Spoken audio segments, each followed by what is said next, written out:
नमस्कार मित्रांनो, मनापासून तुमचं वापस स्वागत आहे आणि वापस मी तुमच्या समोर आलेलो आहे व्हिडिओ घेऊन जे आहे बिग बॉस बद्दल. हो, आणि अर्थात बिग बॉस शो आपण जर का फॉलो करतो आहोत, आपण अशा काहीतरी वेगवेगळे व्हिडिओ बनवत असतो. आता मुद्दा काय आहे तर पूर्ण जो वीक आहे, हफ्ता आहे, शोच्या काहीतरी 3-4 दिवसामध्ये मी एकही व्हिडिओ बनवले नाही, कारण की तसं व्हिडिओ बनवण्यासारखा काही कंटेंट नव्हताच. हफ्ताभर फक्त मला नको असणारे चेहरे समोर येत होते. ते तुम्हालाही मला दिसतंय की तुम्हालाही ते जाणवतं की तुमचासुद्धा मूड हाफ झालेला होता. तुम्हालासुद्धा असं वाटत होतं की कधी आम्ही काहीतरी वेगळं पाहतोय. सगळ्यात पहिले सुरुवात झाली होती हफ्त्याची तर जोडी टास्कपासून. जोडी टास्क सुरू झाला आणि आपल्याला असं वाटलं अरे काय वापस ती फालतूगिरी करून ठेवलेली. पण काही जोड्या चांगल्या होत्या आणि काही जोड्या वाईट होत्या. पण हा टास्क खूप इंटरेस्टिंग करता आला असता. जोड्या खूप भारी बनवता आल्या असत्या, पण तशाने बनवल्या मज्जा नाही आली. पण मज्जा आणणार कोण? खोटे भांडणं. आणि खोटे भांडणं आपल्याला पाहायला भेटले. म्हणजेच काय तर निकीचे आणि अरबाजचे खोटे भांडणं. त्यांना माहिती आहे की आपण TRP कशी देणार. स्पिट्सविला खेळून आलेला आहे, अर्थात स्पिट्सविला दिसत होता. एवढंच नाही तर ते आर्याने स्पिट्सविलामध्ये पाहिलेले आहे त्याला, अरबाजला हे माहिती असून सुद्धा ती त्याच्यासोबत फ्लर्ट करत होती. त्याची ह्याच्या पुढची जी व्हिडिओ राहील ती त्याच बद्दल असणार आहे की अरबाज आणि आर्या जे करताय ते काय आहे काय नाही. सध्या जी व्हिडिओ बनवतो आहे ही व्हिडिओ मी हफ्त्याबद्दल बनवतो की हफ्त्याभरामध्ये काय झालेलं आहे काय नाही. याच्यानंतर जो टास्क चालू होता याच्यामध्ये आपल्याला खोटं भांडणं पाहायला भेटले. कोणाकोणाची खोटं भांडणं पाहायला भेटले आपल्याला? अरबाजचे आणि निकीचे. हे खोटं भांडणे इतके चांगल्या प्रकारे चालत होते की बाकीचे सगळे लोक जे बैल आलेले आहेत ना आणि जे मेंदड आलेले बिग बॉसच्या घरामध्ये ते एकमेकांशी अशी चर्चा करत होते जसं काही खूप सिरियस मॅटर आहे. आणि याच्यामध्ये तर सगळ्यात पानचट मी सांगतो, हफ्त्याभरामध्ये सगळ्यात पानचट मला वर्षा उसगावकर वाटले होते. वर्षा उसगावकर इतका पानचटपणा चालू होता की वारंवार म्हणत होते की अरबाजच्या ती फायदा घेते, अरबाजला ती त्रास देते, अरबाजवरती इमोशनल अत्याचार करते, ब्ला ब्ला ब्ला. आणि बाकीचे सुद्धा अरबाजचे पुढे करत होते. आर्याचा पानचटपणा असा इतका भंगार तुच्छ लेवलचा म्हणतो ना तो पानसटपणा आर्याचा दिसून आला. अशी फ्लिप मारत होती की बस कधी. ती कोणाची सक्की नाही आणि ती पहिल्यापासून अरबाजसाठी खूप डाय हार्ड झाली होती हे दिसून येते. पण तिला बाहेर आल्यावर कळेल की अरबाज असली काय, नाही तर ती असली काय हे आपल्याला कळेल की तिचं कॅरेक्टरच तसं आहे का. हा कॅरेक्टरवर जायला काय चुकीचं आहे? जर का एखादी मुलगी असं कॅरेक्टर दाखवतच आहे तर मी बिंदा जाऊ शकतो, कारण की ते आपल्याला दिसतंय.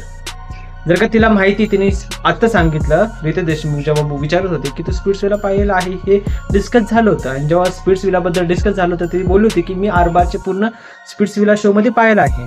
आणि मग स्पिट्सविला जर का तुम्ही पाहिलं नसेल तर तुम्हाला सांगतो तो शो फक्त कपलसाठी असतो आणि त्याच्यामधले सीन पूर्ण अडल्ट सीन असतात जवळपास. अशा प्रकारचा तो शो असतो आणि तो शो चांगला नसतो पाहण्यासारखा. IMTVवर येत असतो आणि ते कोणी पाहिलेलं आहे? आर्याने पाहिलेलं आहे. तरी पण ती आर्यासोबत अशी चाळे करते, म्हणजे अर्थात ती कोणत्या लेवलपर्यंत डाऊन जाते ते तुम्ही बघू शकता. आणि दुसरी गोष्ट म्हणजे आता आपण वापस येऊया आपल्या मराठी बिग बॉसवर. तर इथपर्यंत तर ठीक होतं. याच्या पुढे तर अजून आपल्याला बघायला भेटला म्हणजेच निकी आणि अभिजित सावंत सक्सेसफुली चांगल्या प्रकारे खेळत आहे आणि त्याचं चांगलं आपल्याला प्रामाणिक खेळ आपल्याला दिसून आला.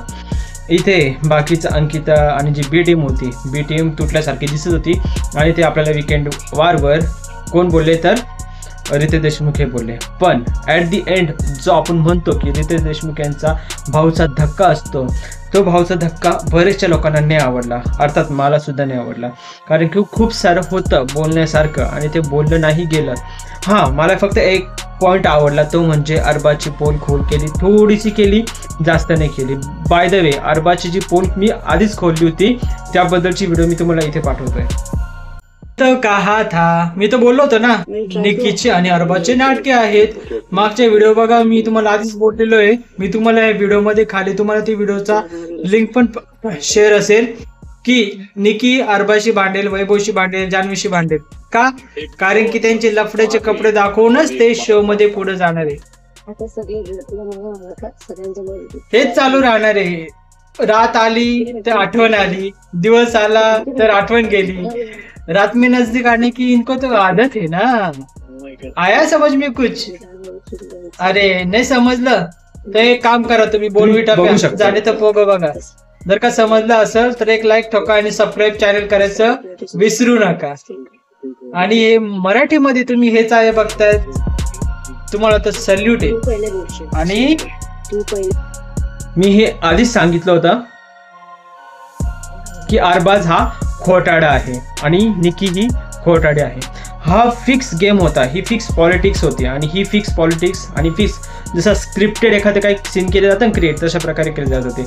आणि हेच दाखवून बरं झालं मराठी वाले दाखवत आहेत. मी याच्याबद्दल चांगलं म्हणेल की मराठी बिग बॉसवाले ही गोष्ट दाखवत आहेत, पण हेच दाखवून लोकांना, जे प्रामाणिक लोक आहेत त्यांना वेड्यात काढलं जात आहे.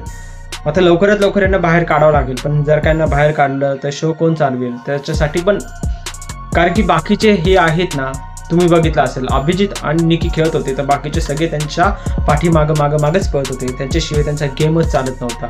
जर का असं असेल तर मग त्यांना ठेवणं तर गरजेचंच पडेल, कारण की बाकीचे काहीच गेम खेळत नाही. ह्या वर्षी इतके डाऊन लेवलचे आणलेले आहेत ना कंटेस्टंट की बस कदाचित रितेश देशमुख सर जर का शो होस्ट करत नसते ना तर TRP सुद्धा भेटली नसती. कदाचित सूरज आला नसता तर TRP सुद्धा भेटली नसती.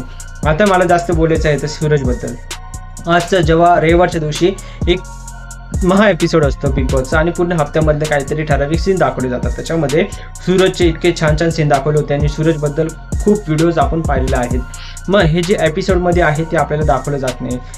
आता जे व्हिडिओ दाखवले आहेत, थोडेसे छोट्या क्लिपा दाखवल्या आहेत, त्याच्यामध्ये पण सूरजची क्लिपा खूप चांगल्या प्रकारे दाखवलेल्या आहेत आणि ते पण चांगल्या प्रकारे आपल्याला आवडलेलं आहे. आणि एवढंच नाही तर सूरजनी जो डान्स केलेला आहे झापूक तो पण एक नंबर केलेला होता. सूरज खूप चांगलं खेळू शकतो, कारण की या हप्त्यामध्ये त्यांनी स्टँड खूप चांगले घेतलेलं आहे. म्हणजेच कॅप्टन्सीच्या बाबतीत तो फर्मली डायरेक्टली बोलला होता की मला कॅप्टन्सी काय पाहिजे, बाकीच्यांना तर बोलता येत नव्हतं. अरे ती थर्ड क्लास आर्या आहे, ती वापस काय म्हणत होती की मला कॅप्टन्सी सोडून द्यायची आहे. एवढे थर्ड क्लासगिरी पाहण्यापेक्षा दुसरे कोणी आणले असते ते परवडलं असतं. का आणले? रॅपर तीच नव्हती, अजून एक सृष्टी म्हणून रॅपर होती, ती आणली असती कदाचित ती भारी पडली असती. खूप सारे होते बाकीचे रॅपर, ते आणले असते ते खूप भारी वाटलं असतं. पण हे उगाचच घेऊन आलेलं आहे आर्या जाधवचं ओढणं. दुसरी गोष्ट म्हणजे जेव्हा सूरज टास्क खेळत होता तेव्हा पण तो भारी वाटला होता. त्याच्या आणि DP दादांच्या किंवा त्याच्या आणि पंढरीच्या जे व्हिडिओज आहे, जास्त करून पॅडीसोबत व्हिडिओ, त्या पण एकदम भारी एक नंबर व्हिडिओ आहेत आणि जेव्हा ते ऐकायला मजा येते. आणि ओढ्यातमध्ये जो शॉकिंगचा गेम आला होता, म्हणजे शॉक दिलं जात होतं, त्याच्यामध्ये सुद्धा पानसटगिरी आपल्याला पाहायला भेटली. प्रश्न पण एकदम बोगस होते. आणि हे आर्याचं का बरं ते पुढे आणत आहेत आणि आपल्याला नक्की त्यांना काय दाखवायचं आहे, आपल्याला त्यांना वापस स्पिट्सविला दाखवायचं आहे का, हा बिग बॉस शो आहे का स्पिट्सविला शो आहे, याच्यावर मी आताच पुढची जी व्हिडिओ घेऊन येत आहे ती नक्की बघा आणि त्याच्यावर मी पूर्ण तुम्हाला सांगणार आहे की बिग बॉस शोमध्ये काय चुकीचं चालू आहे आणि ते का उलगडीस आणत नाही राहिलेले आणि त्याच्यामुळे आपल्या मराठी शोमध्ये म्हणजे बिग बॉस मराठी, खास करून मी मराठी हा शब्द वापरतो, त्याच्यामध्ये फसवणूक कोणाची होत आहे किंवा अजून फसवणुकीमध्ये फसवलं जात आहे, हे असं का बरं होत आहे, मी तुमच्याशी बोलणार आहे व्हिडिओमध्ये. का जर का ते फसत नाही आहेत ना बिग बॉसमधले कंटेस्टंट, मग आपण फसत आहेत, प्रेक्षकांना ते वेड्यात काढत आहे. याबद्दल मी पुढची व्हिडिओ घेऊन येत आहे, ती नक्की बघा. ही व्हिडिओ पण तुम्ही बघा, चॅनल सबस्क्राईब करा आणि बेल आयकॉनला प्रेस करायला विसरू नका. Tata, bye bye.